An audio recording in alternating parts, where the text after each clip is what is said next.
Welcome to my channel. প্রিয় ছাত্রছাত্রীরা, তোমরা যারা জেনপাস ইউজির পরীক্ষা দিয়েছিলে এবং জেনপাস ইউজির মাধ্যমে বিএসসি নার্সিং, তার সাথে প্যারামেডিক্যালের বিভিন্ন কোর্স বা হসপিটাল ম্যানেজমেন্টের কোর্স করতে চাও, তোমাদের কিন্তু কাউন্সিলিং শুরু হয়ে গেছে।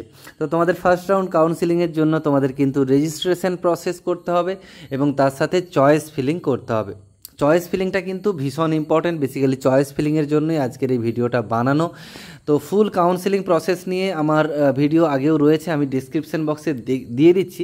ফুল কাউন্সিলিং প্রসেসটা তোমরা ওখান থেকে পেয়ে যাবে, অর্থাৎ স্টেপ বাই স্টেপ কীভাবে কাউন্সিলিং প্রসেসটা চলবে সেটা কিন্তু ওখানে রয়েছে, বা তোমরা চয়েস ফিলিংটা কিভাবে করবে সেটাও রয়েছে। আজকের ভিডিওতে বেসিক্যালি যেটা নিয়ে আলোচনা করব সেটা হচ্ছে চয়েস ফিলিংয়ে কোন ভুলগুলো করা চলবে না, সাজানোর ব্যাপারটা একটুখানি সংক্ষিপ্ত আলোচনা করে দেবো। তার সাথে আলোচনা করে দেবো যে প্রাইভেট কলেজগুলোতে কতগুলো কি সিট রয়েছে বা কেমন খরচ রয়েছে সেটা নিয়ে কিন্তু আলোচনা করব। এবং খুব তাড়াতাড়ি আর একটুক্ষণ পরে, ঘন্টাখানেক পরে আরেকটা ভিডিও নিয়ে আসছি, যেখানে কিন্তু কোনগুলো সরকারি কলেজ, কোনগুলো বেসরকারি কলেজ, টোটাল কতগুলো সিট রয়েছে সবগুলো নিয়ে আলোচনা করব। কতগুলো সরকারি সিট, কতগুলো বেসরকারি সিট, সেগুলো নিয়ে যেমন আলোচনা করব, তার সাথে কতগুলো কলেজ রয়েছে সরকারি এবং কতগুলো বেসরকারি সেটা নিয়েও আলোচনা করব। আপাতত এই ভিডিওতে চয়েস ফিলিং ব্যাপারটা নিয়ে একটুখানি বলে দেব এবং তার সাথে তোমাদের প্রাইভেট কলেজগুলো যে রয়েছে, তো কোন কলেজে কেমন খরচ সেটা নিয়ে একটু আলোচনা করব। দেখো, আপাতত চয়েস ফিলিংটা নিয়ে গুরুত্ব দিই। চয়েস ফিলিংয়ের সময় তোমরা দেখতে পাবে, তোমাদের যখন রেজিস্ট্রেশন প্রসেস হয়ে যাবে, তোমরা নিজেরাই যদি মোবাইলে করো বা মেশিনে করো, সেক্ষেত্রে দেখতে পাবে যে রেজিস্ট্রেশনের পর চয়েস ফিলিংয়ের একটা অপশান থাকছে। তো চয়েস ফিলিংয়ের 1-2 নম্বর, ধরো বিএসসি নার্সিংয়ের কোনো স্টুডেন্ট, সে 1-2 করে চুজ করছে, এরকম 1, 2, 3, 4 করে এরকম করে চুজ করে দিয়েছে। আমি যেমন কতগুলো কলেজ নিয়েছি এইভাবে ধরো চুজ করে নিয়েছে। এবার প্রবলেমটা কোথায় হয়, ধরো ফার্স্ট রাউন্ডের পর, প্রথম রাউন্ডের পর তার এসেছে, ধরো সাপোজ ধরলাম অ্যাপোলো এসেছে 6 নম্বরে, অ্যাপোলো এলো ফার্স্ট রাউন্ডের পর, তার যে র্যাঙ্ক আছে সেই র্যাঙ্ক অনুযায়ী সে অ্যাপোলোতে বিএসসি নার্সিং পেল এবং সেই সময় তার মনে হচ্ছে যে বিএম বিড়লা পেলে ভালো হতো, সাপোজ, ঠিক আছে, এইভাবে সে মনে হচ্ছে যে বিএম বিড়লাটা পেলে ভালো হতো, মানে ওটা তারও বেশি পছন্দের ছিল বিএম বিড়লা পেলে ভালো হতো। কিন্তু সেই সময় আর কিছু করা যাবে না। কারণটা কি বলছি শোনো। কারণ 6 নম্বর কলেজ তুমি অলরেডি পেয়ে গেছো।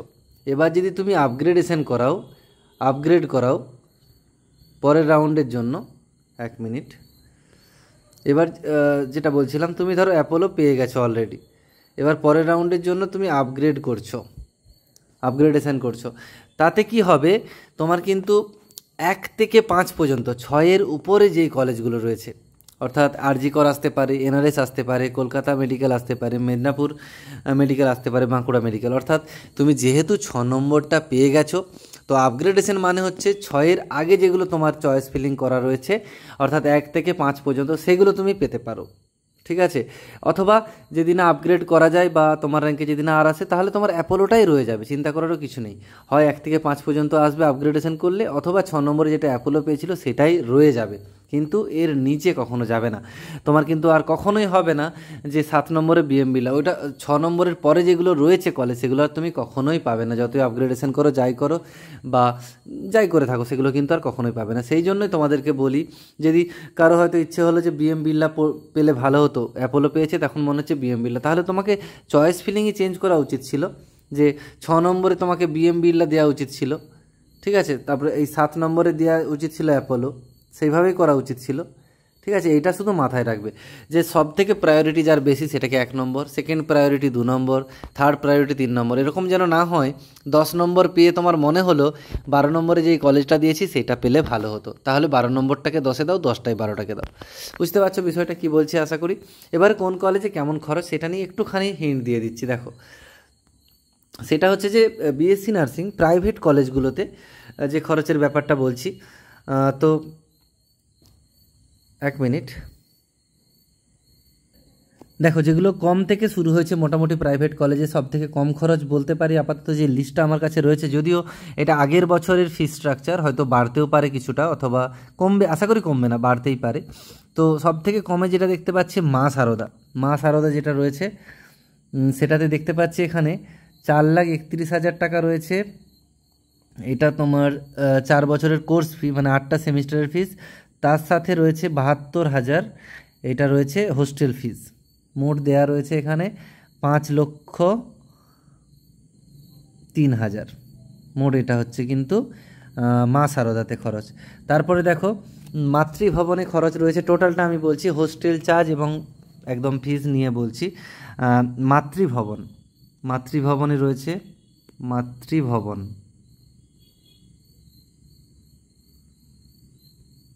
মাতৃভবনে টোটাল যে খরচটা রয়েছে 6,48,000, 6,48,000 হোস্টেল ফিস এবং কোর্স ফিস সব নিয়ে। তারপরে দেখো সিস্টার ফ্লোরেন্সে রয়েছে 7,81,000, 7,81,000। আর বিএম বিড়লাতে রয়েছে 8,49,000, বিএম বিড়লাতে 8,49,000, শুনে নাও তাতেই হবে। তারপরে ওয়েস্ট ব্যাংক যেটা রয়েছে, ওয়েস্ট ব্যাংকে রয়েছে,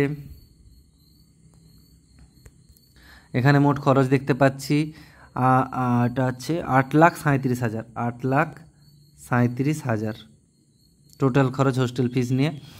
আর তারপরে রয়েছে উডল্যান্ডে 8,00,000, এটা 37 আছে, ওইটা 8,41,000। পিয়ারলেসে রয়েছে 7,93,000। প্রিয়ঙ্বদা বিড়লাতে রয়েছে 9,11,000।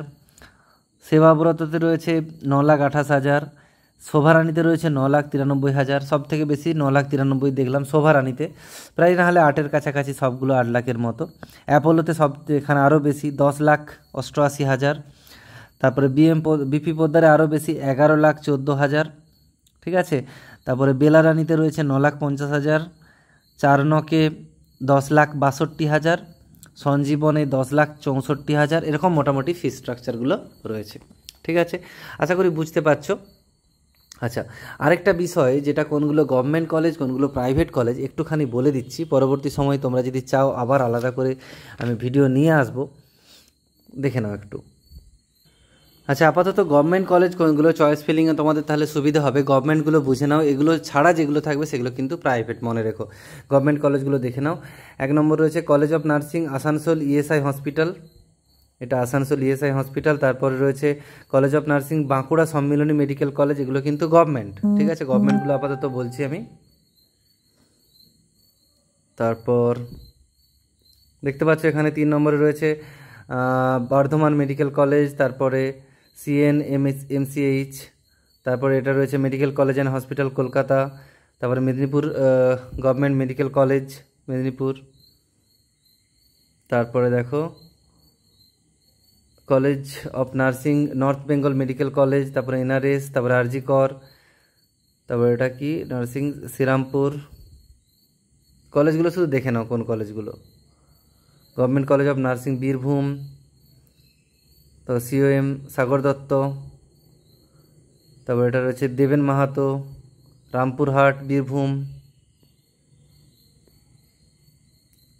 তারপরে দেখো IDBG ডায়মন্ড হারবারের MCH গভর্নমেন্ট, হাওড়াতে একটা রয়েছে, খড়গপুরে SD হসপিটাল, মুর্শিদাবাদ MCH,